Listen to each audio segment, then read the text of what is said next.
Let me show you guys how powerful my exhaust fan is in the kitchen, guys. I have it on high right now.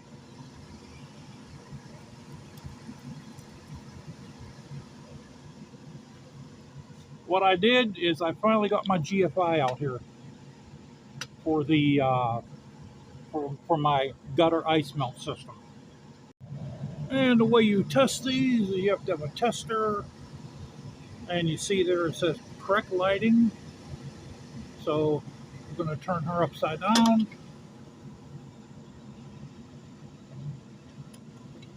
As you can see, she correct. These are nice because they also have a lock on them. And I caulked around it. I even put the clear, I used RTV sealant all the way around this guy. There's a little, on top there's a little screw. I even put some around that. I put more around the gasket, so it's totally weatherproof. Because what we're going to do is we're going to buy a heating element for this. Because this is horrible back here in the winter. I have to have a heating element. So I'm going to put one of these under all my gutters. I got a small gutter in the front, a small one on the side. I got to have those in each one. See, we got our chemical sprayer. Because I'm starting to treat the yard now. And what I do is I fill this up with water, but I put a little bit of Dawn dish soap in it and some lavender Mr. Clean soap. Because the ticks hate the smell of lavender. And I just put like maybe a tablespoonful of Dawn and a tablespoon of lavender, and then the rest is water, and then I spray both sides. So far, so good.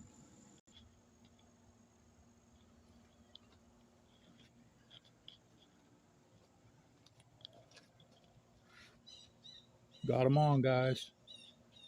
Look at that, guys. I'm ready for the snow, brother.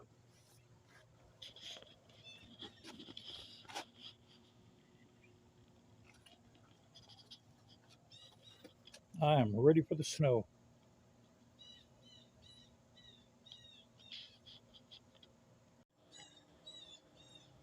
Hey, what are you doing up there? Look at you. Look how cute you look. She's been out there since probably about 11 o'clock last night. And naturally, I'll check on her every hour.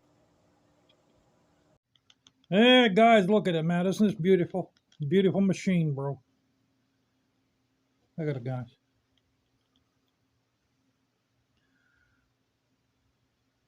First of all, I went to my boy to have the tires put on. Charged me $150 to mount those tires, and $5 per tire to get rid of them, because the other tires, I mean, they were like, there was probably maybe 3/32 on some of them. I think one of them had like 1/32 of an inch. So plus they vibrated on the road. That's why I had to change those before I'm going on a trip in October, guys. Because when I went down to Sportsman's Warehouse to pick my Walthers up, at 65 it started vibrating slightly. Then as soon as you hit 70 miles an hour, it started vibrating. I mean, not real bad. It wasn't the Jeep death wobble that a lot of Wranglers have, but it would vibrate a little bit more at 70 miles an hour. And anyone that's gone down to the Outer Banks, you have to do at least 70 miles an hour down there, if not 70, 75. Sometimes you hit 80, 85 miles an hour down there. Everyone does at least 70 miles an hour. So that's why I told the lady, I said, I'm not waiting till winter to put these winter tires on. I told her how the Jeep vibrates at 70. I said, it's probably the tires, because the tires were worn, their right rear one was like 1/32 inch. And I think it was. I don't think it was eccentric. I think it was worn. It must have been worn down. Whoever had that before me, they must have stood on the brakes at one time. I mean, even though that has, but I don't know. Maybe that couldn't happen because it has ABS on it. So I mean, anyway, it vibrated with the old tires. Guys, after these, I road tested this yesterday. I went up to 85 miles an hour on the highway, and guys, it is so smooth, man. It's like a brand new Rubicon. No vibrations whatsoever. It steers a lot better. I mean, it's just like the thing brand new. So the one thing when you own a Jeep, especially a Wrangler, you don't worry about it snowing anymore. Because this is actually my third one, and they can go in snow like it's nobody's business. You know, I had my 97. Oh no, that was my 95. I had a 95 Sahara automatic, and I tested that in 16 inches of snow, and it was on a hill with 16 inches of snow. Matter of fact, there was this hill out here in front of my house. I stopped on the hill in 16 inches of snow, didn't skid, didn't spin no tire, man. Went up it like it wasn't even there.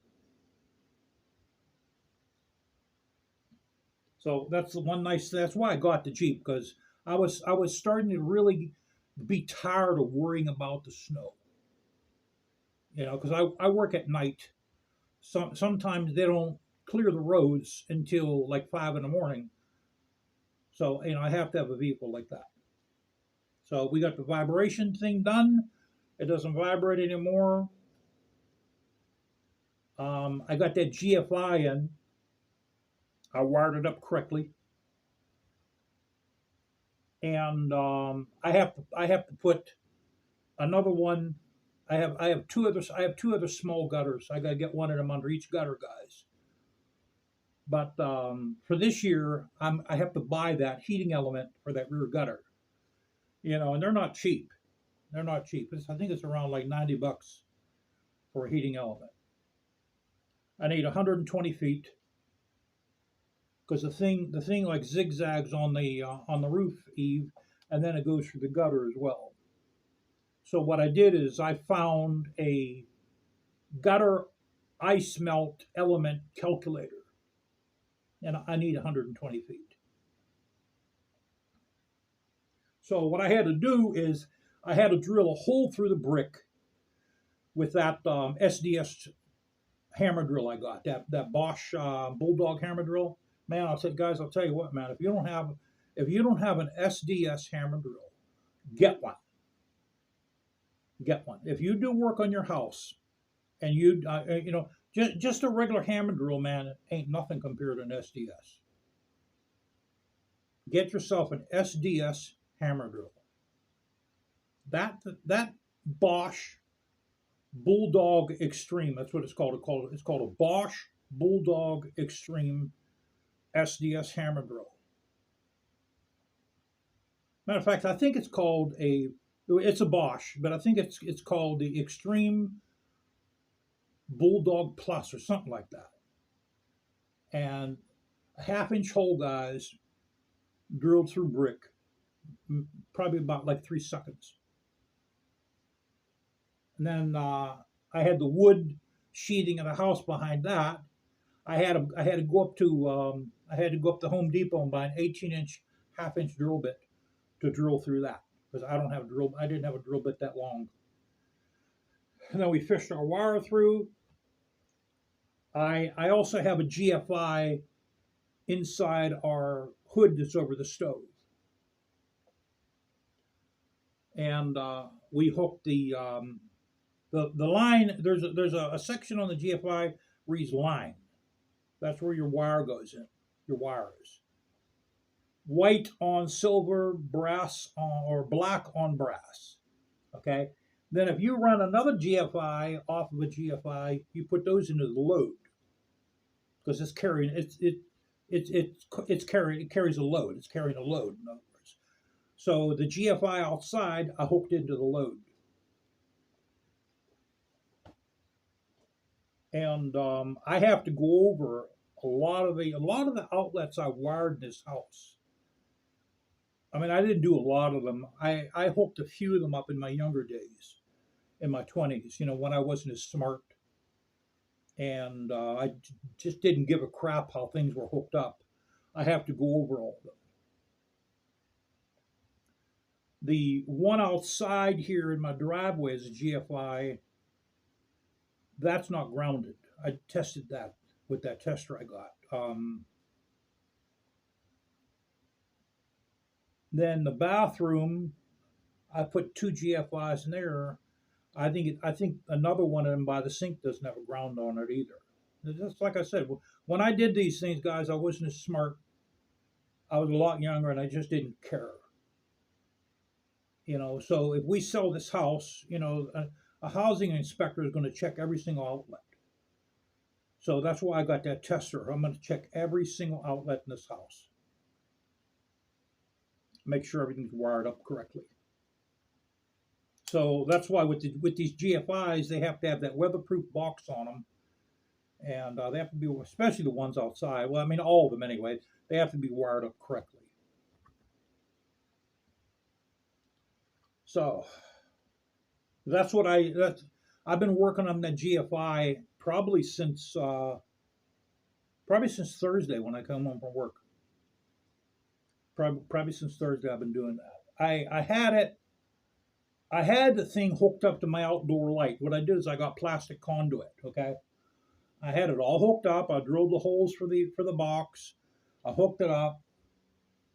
It was working off the light switch. I turned the light switch on. Everything's working about great. I tested my drill in the GFI. Drill worked. So I figured to myself, you know what? Let me put this tester in. I put the tester in. No ground. That's why I said, I'm not an electrician. I'm a do-it-yourselfer. And so I looked at the light, and since this house has old wiring, some of the wiring doesn't have a ground.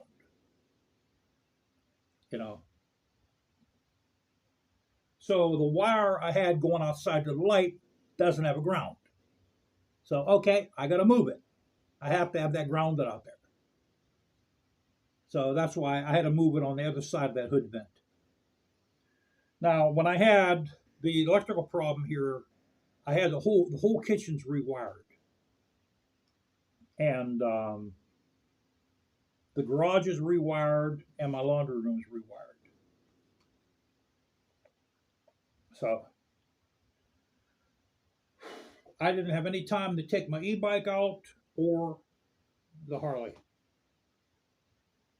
But man, I'll tell you what, guys, a good thing, man, about not taking the Harley out is I'm not wearing down no parts. I'm not wearing down the tires. I'm not putting miles on it.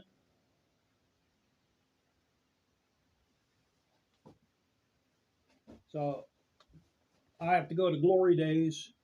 You know what? I didn't go to the Calf Racer show because I had to work that day, and I just didn't feel like going out there rushing around. Now, the Glory Days, I took that day off for Glory Days. That way I can go out there. I'm not going to be in a rush to come back. I can go out there. I can take my time taking pictures, I'll try to make that a nice video because I missed last year's. Now, if it rains, I'm going to take the Jeep. Okay, I'm going out there, guys. I'm going out there either way, brother.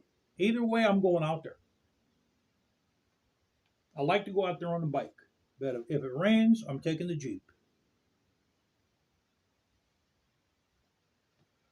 What else here? Oh, yeah. When I went to Home Depot to test the Jeep out, I went out on the highway, okay? So I'm tolling down the highway 80, 85 miles an hour. People are passing me. They're passing me like I'm standing still. I'm going 85 miles an hour. How fast do these people going to do that? They got to be going 100 or more. And there's no police nowhere. There's no police anywhere. You know, they talk about these kids on the ATVs down in Tampa. I don't know if any of you seen that. 200 kids on e-bikes, on dirt bikes, on quads, all racing through the streets of Tampa. They arrested 4 of them. You know what, man? Leave these kids alone. What are they really doing? They're not doing anything worse than these people flying down these highways 100 miles an hour in their SUVs. These kids ain't hurting nobody on these e-bikes and on these quads. Now the Tampa police are going to waste tens of thousands of dollars looking for these kids. What do you think is going to happen when they arrest them? It's a misdemeanor. So they're going to waste tens of thousands of dollars on misdemeanors. Some of these kids may just have to do community service. So you're wasting all this police time when these police can be out in the road taking care of the road rage, which is quite a bit down there in Florida, in Tampa. They could be out in the road taking care of the road rage and these speeders. But no, instead they have to go after kids. You've seen it. Every one of you see these people flying down the highways over 100 miles an hour. That ain't no better than what these kids are doing. These kids ain't hurting nobody on these ATVs. I say let them go. Let them get it out of the system. They ain't hurting nobody. You know, and I'm 63 years old. I'm from the old school. But I don't see these kids hurting a soul compared to these people in their SUVs, road raging everybody, running people off the road, and going well over 100 miles an hour in their SUVs. Case closed. Hammered down 3 times.